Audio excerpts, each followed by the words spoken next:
Okay, welcome everybody. And I'm downstairs in the basement in my house, in my studio, practicing social distancing with you all. And I'm going to talk a little bit about the current mosaic that I'm working on. And it is called We the People. And this is like a little drawing of it. And just process-wise, when I'm making something, I always start with a small drawing and work on it and revise it and change it and do whatever I want with it. And I draw it in just plain black and white. And then I usually bring it to someplace like Staples and get it enlarged so I can see what it'll look like big.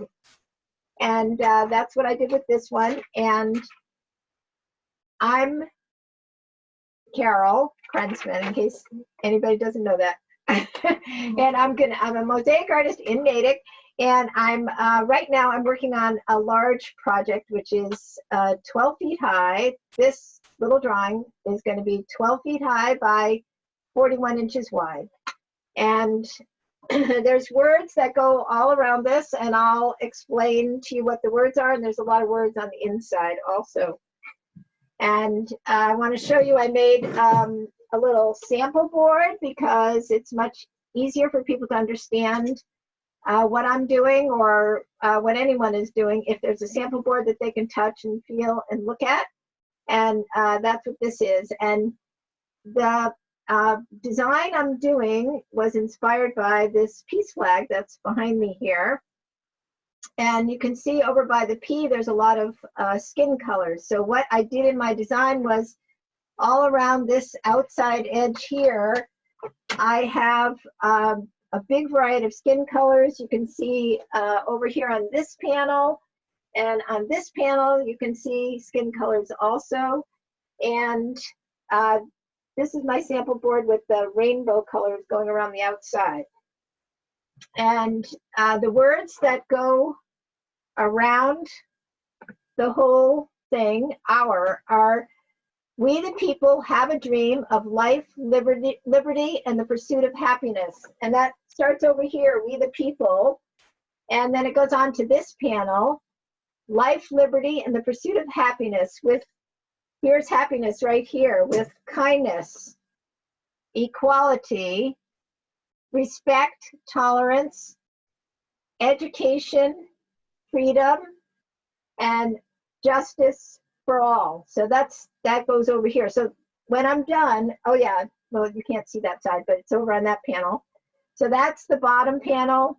This is the one above it.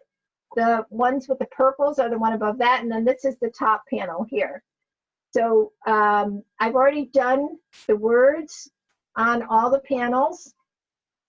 And these two panels in the back are, the words are already glued on both sides with thin sets. So they're secure, and that's why I can stand them up that way. The ones that are down here on the table, nothing is glued yet. And the technique I'm doing is I'm working on sticky mesh. So if you look here, I can put a tile down, and then when I lift it, it gets stuck on, but it makes it very easy for me to move around and change when I want to change it. And I just want to mention, when making a large mosaic, I always have to start with installation. So what I start with is figuring out how my project is going to get hung up. And this project is built on,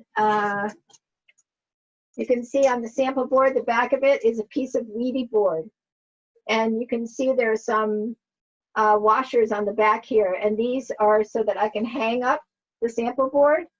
But the whole project is on weedy board, which is a rigid foam covered with mesh and a cementitious material, which is just lightweight and really good for mosaics. So that's what I'm working on. But before I get started working on the boards themselves, I take my enlarged drawing on site to the wall where it's going to be installed, which is in Natick Center on Court Street. And my carpenter friend Scott and I hold it up high. We mark where all the holes have to be, and then we mark, then I bring it back, cut the pattern up, cut the boards up, and mark all the spots where the holes are going to be for the installation. So each one of these boards has 9 spots where the holes are going to be for the installation. And I think you can see them pretty good over here on this panel. So when I'm working, I do all my tiling, but I leave those spots open because they're going to get tiled after the installation, on the wall, on a ladder, outdoors, when it's done. But everything else will be done ahead of time in the studio. So the tiles will be laid, glued on with inset, and grouted. And I just want to say thank you to Spark Kindness, who's sponsoring this evening, this whole week, Spark Kindness Week, where we're all working so hard to connect, even though we're having a hard time connecting. And I'm doing another event online on Friday morning, a mosaic, paper mosaic event, and we're going to be paper mosaicing these Spark Kindness words, and I'll teach everybody how to do paper mosaic. And you can either do these words, or you can make your own design like my grandson did, and he just decided to do a fish. So you can do whatever you want. It doesn't have to be the Spark Kindness template, but you can do that if you want. And also, I want to show you this. No, the other thing, the book. Just a second, we're getting rid of something. These are some other mosaics that I did in Natick Center, and this mosaic is going to go on that same wall where those are. And there's another mosaic on that wall too called Smiling Faces, which I'll show you a picture of in a minute. Now you can get that other one off the wall there, that picture off the wall. The little one, the little picture. Yeah, so what I was going to do with you today was I was going to work on actually laying some tile, and I'm going to show you some of the stuff that's on here. So I read you the words that are on the outside, but there's also a lot of words on the inside. And the words on the inside are courage, trust, cooperation, family, patience, acceptance, care, equity, community, honor, love, unity, peace, truth, and hope. And the way I made these is, I'm going to show you how hard it is to get the stuff off the sticky mesh. These are fused glass, and I made them in my kiln. So these are kind of, I'm calling them leaf shapes, and they have the words written on them, and they'll be all up and down the whole mosaic, and you can see where the spots are on these ones on the side, and this is where this one is going here. And then I'm adding tiles to just flow around those words all the way down, and I'm hoping to have the colors blend into each other. So this area is going to be blue, and the next is purple, and after the purple is the red, which is over here, the orange, the yellow, and then the green is on the bottom. And also I'm going to be making what I made in my Smiling Faces mosaic, which Nellie's going to hold up for you.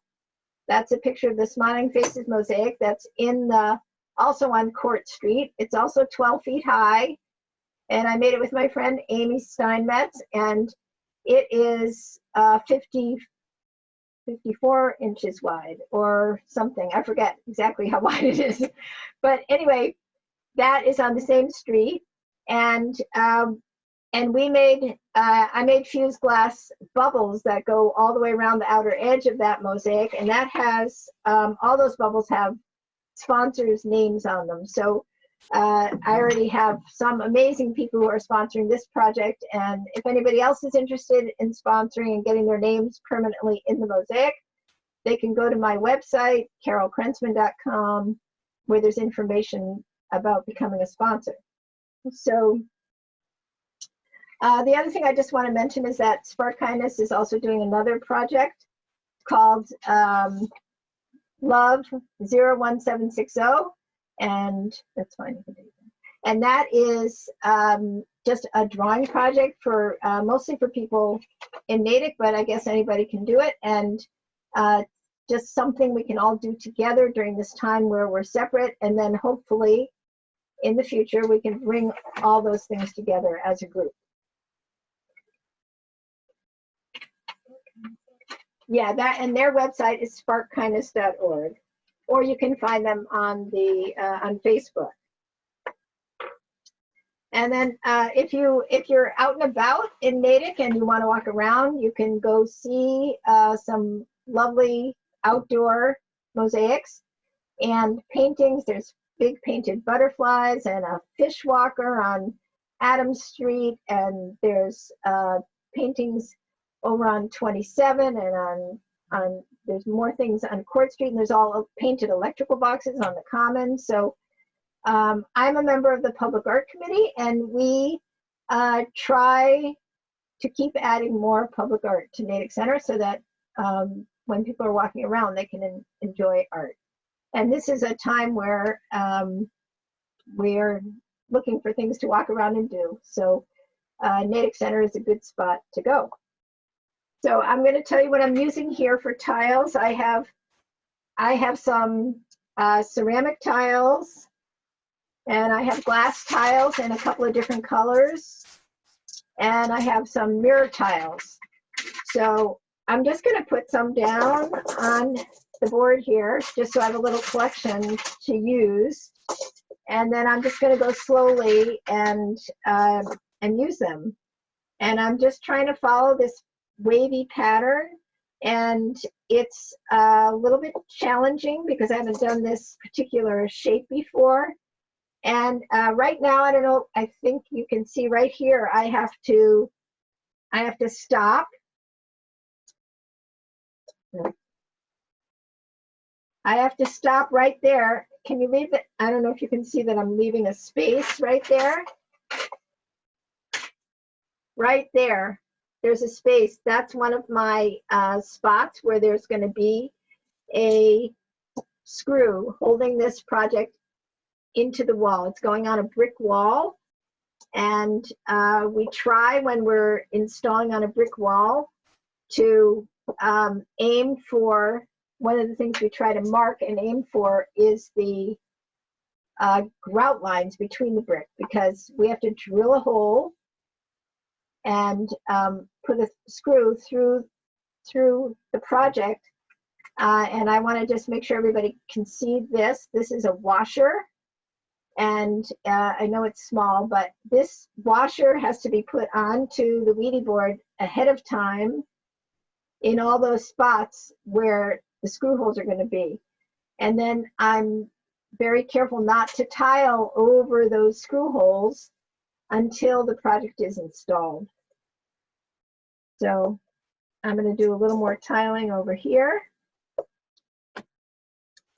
and here, and I have some more I can put here.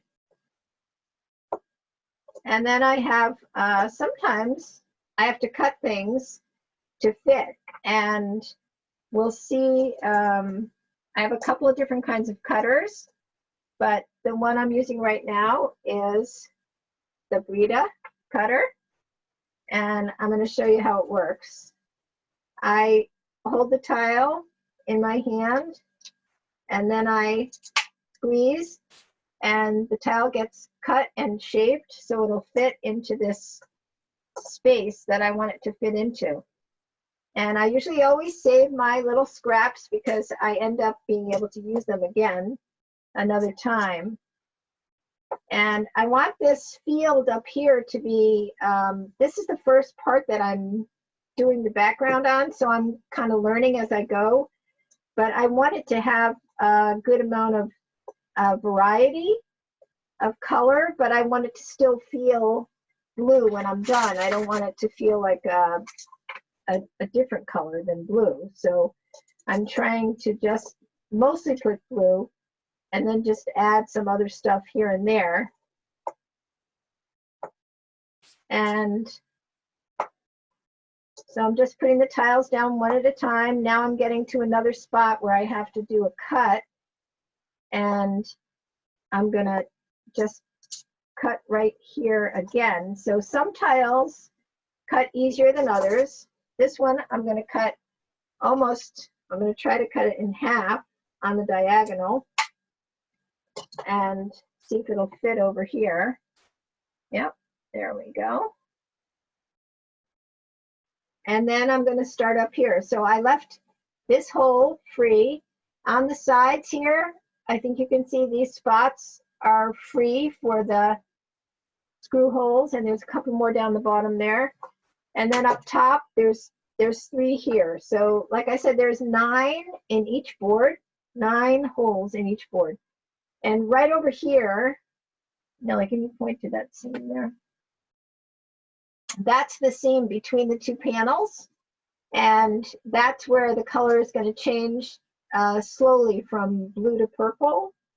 I'm not going to have like a sharp change. It's just going to be a slow change, and I'm figuring that out as I go along also.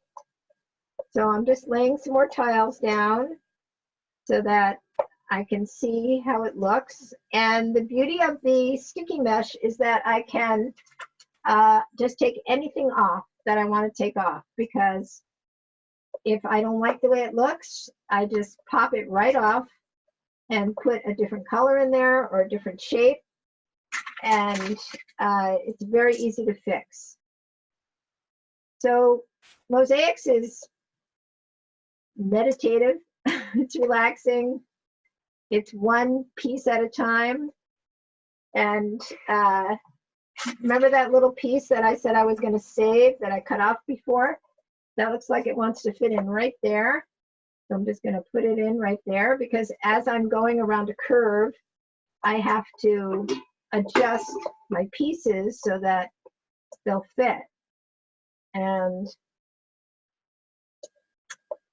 I'm just going along and putting in my tiles as it feels like I need a certain color. And so that's just, it's just my feeling about how it should look. Everybody is going to have a different feeling when they're doing a mosaic at different points.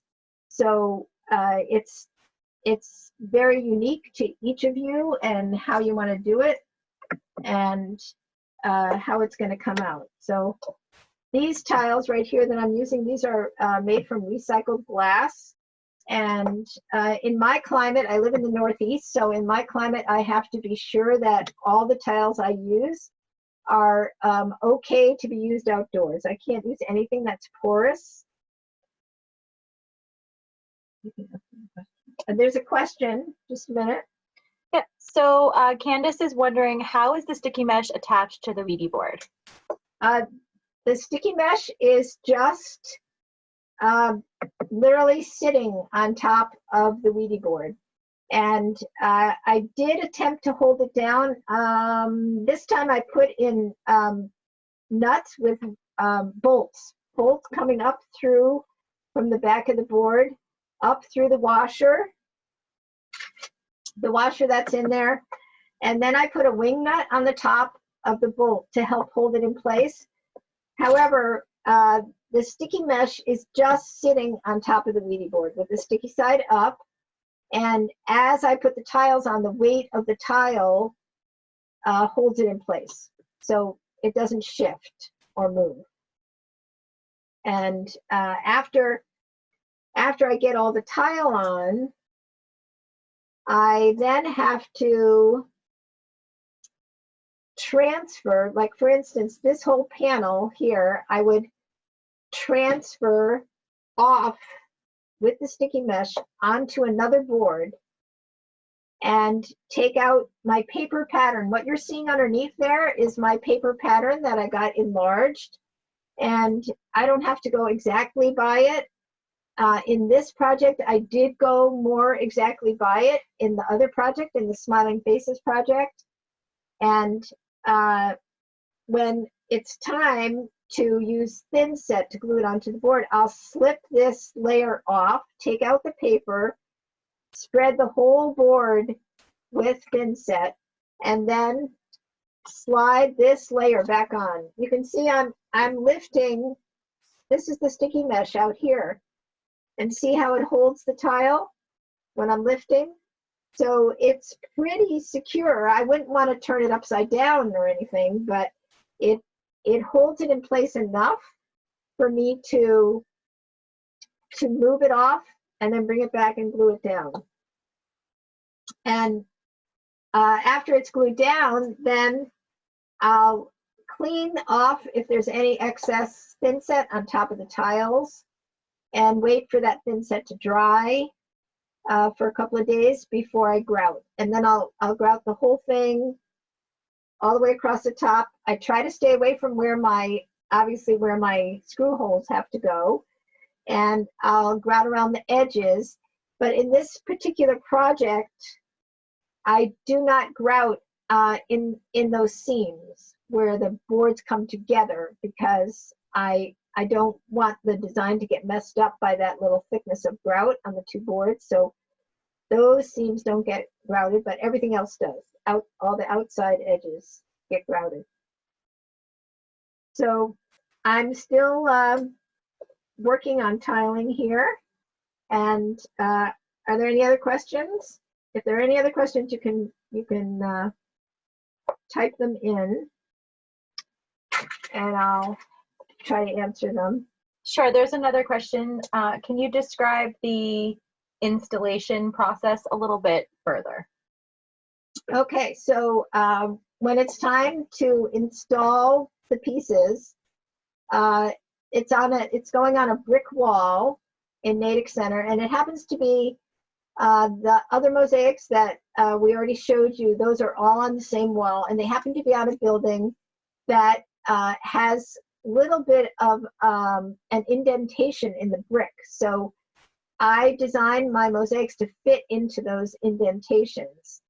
And when it's time to install, we start at the top and install the top layer first. So when I say we, I mean I watch while 2 or 3 strong carpenters drill the holes and screw the pieces on. And so it actually goes up pretty quickly, because this, even though they're big panels, they're 41 inches wide by 3 feet high. They're because they're on Ouija board, they're not that heavy. So usually 2 people can hold it up. So far, it's been men that have held it up and done all that sort of stuff. And they hold it up and they get it screwed on, and then they put the next one up, and then the next one and the next one. So it goes up, I don't know, in a couple of hours. It doesn't take a long time.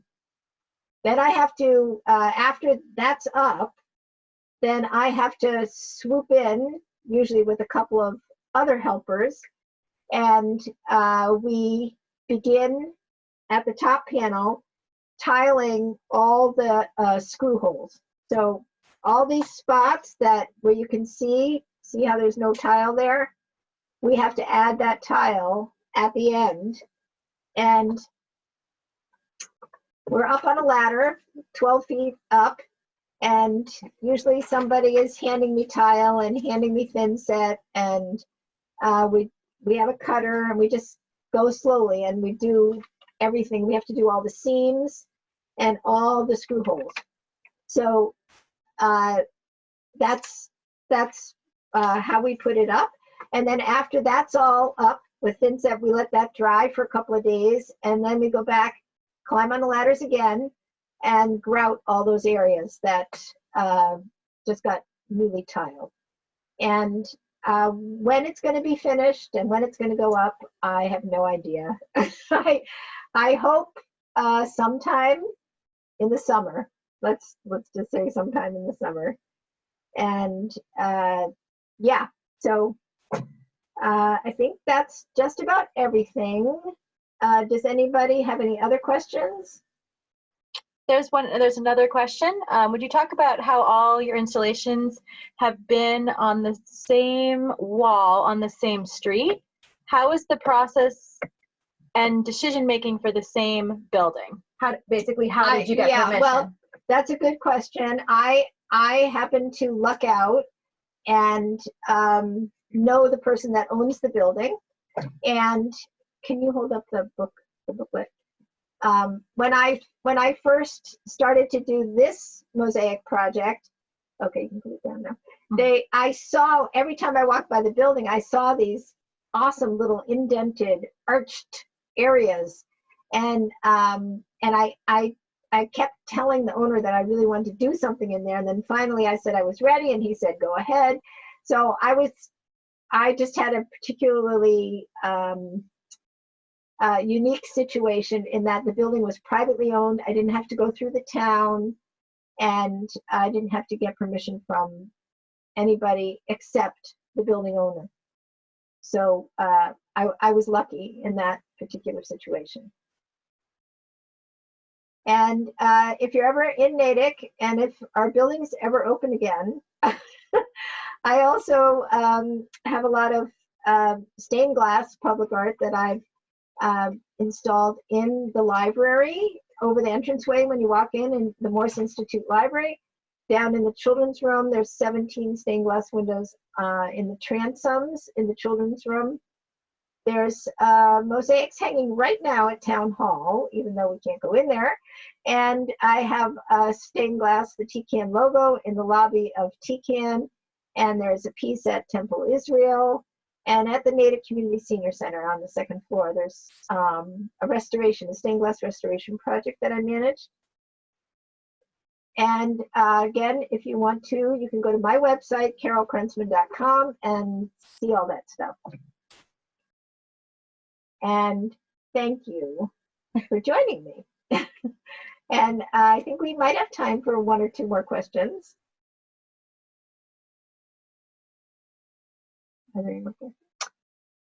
No, I think that's it. I think that we're all set. Okay. All right. Well, thank you. Enjoy your home time. If you've never done mosaics before, get into it, because it's a really good thing to do when you're stuck at home.